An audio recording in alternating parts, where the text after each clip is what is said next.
Hey gang, welcome to Ask Mark, our scuba diving Q&A, where I, Mark, a former dive instructor, do my very best to answer your scuba diving questions. If you do have any scuba diving questions, then pop them down in the comment section underneath this video, and if you use this Ask Mark hashtag, it gets yourself and your comment featured in an up and coming video. But I do type out an answer in the comment section ahead of time, so you do get an answer and don't have to wait for the video to come out, because it can take a few weeks for me to get to your question in a video. But today I'm answering a question from Correa about using dish soap to clean your dive gear.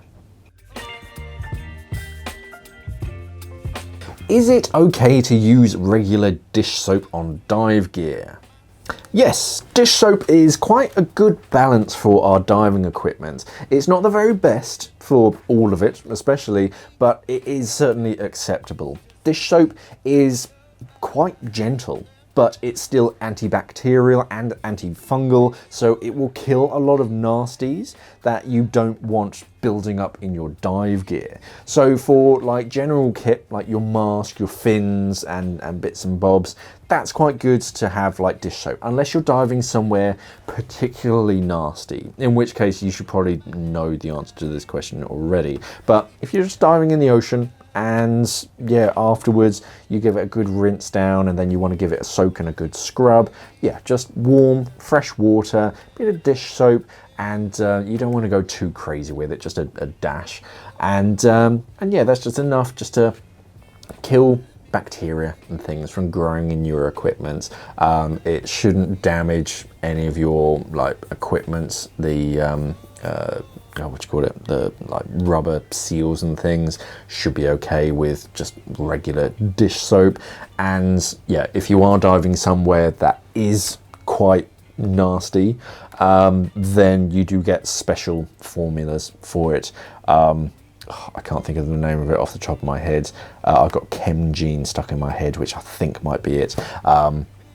But yeah, that's if you're diving in like particularly nasty water and you really do want to kill all the nasties.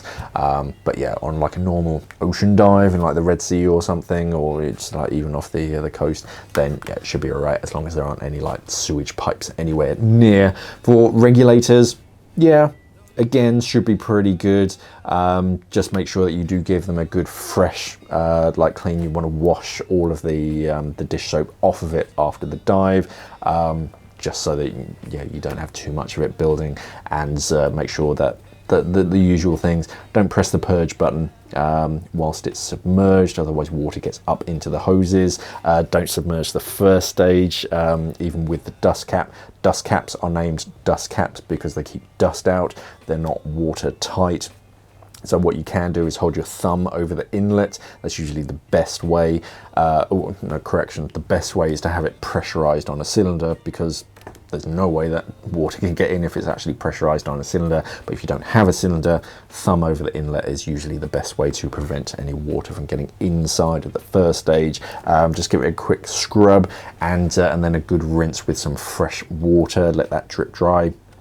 BCD, yeah, do make sure you do get some kind of detergent on the inside of the BCD, because that's just a sealed plastic bag that can have any nasties on the inside of it. And I think there was a case where someone either got very ill or actually died because when they went to orally inflate their BCD, they pressed the purge button to open up the valve, and then whatever was nasty was kind of pushed into their mouth and they got some kind of infection. So yeah, clean it. How I used to do it is warm soapy water and then flush that into the dump valve down the hose.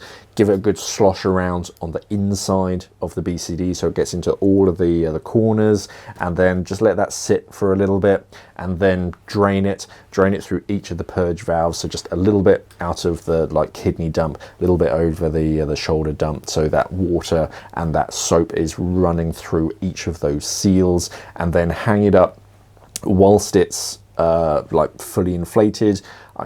Sorry, not fully inflated, because that can put some strain on the seams. Just have it inflated enough so that the insides aren't touching themselves on the inside, if that makes sense. And then the water will all collect down to the lowest point, and then just purge it out of that, and then again let it drip dry and store it slightly inflated. Wetsuits, you do get wetsuit shampoo, which is better for the neoprene.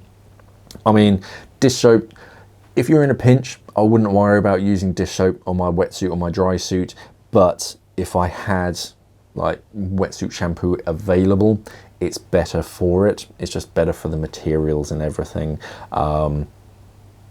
And it keeps it like younger for longer, if that makes sense. That's why they call it shampoo. It kind of conditions it at the same time. But yeah, in a pinch, I wouldn't worry too much about using just a household dish soap to wash most of my dive equipment. Yeah, dish soap is a good like all-rounder for casual like recreational diving in like fairly normal waters. But if you're ever worried about your dive equipment, it is worth getting something that's a bit better suited. Just consult the user manual. There's usually a section in there about cleaning it. If not, just write the manufacturer an email. They're usually pretty good at coming back with those sorts of responses and how they wash their own equipment. Yeah, we used to use, I think it was called Chemgene, that sticks in my head, at the dive center. To you put a dash of that in like a dunk tank to kill like any nasties on your dive equipment without it corroding on your like O-rings or anything. And yeah, that way it would keep everything nice and clean. But yeah, dish soap is a good cheap alternative, and it's something that most households tend to have knocking it around. But yeah, any other tips, by all means pop them down in the comment section underneath this video. And also, if you have any questions, pop them in the comment section. If you use the AskMark hashtag, it gets yourself and your question featured in an upcoming video. Otherwise, remember to head over to our website, scubadivingmag.com. Thank you for watching, everybody, and of course, safe diving.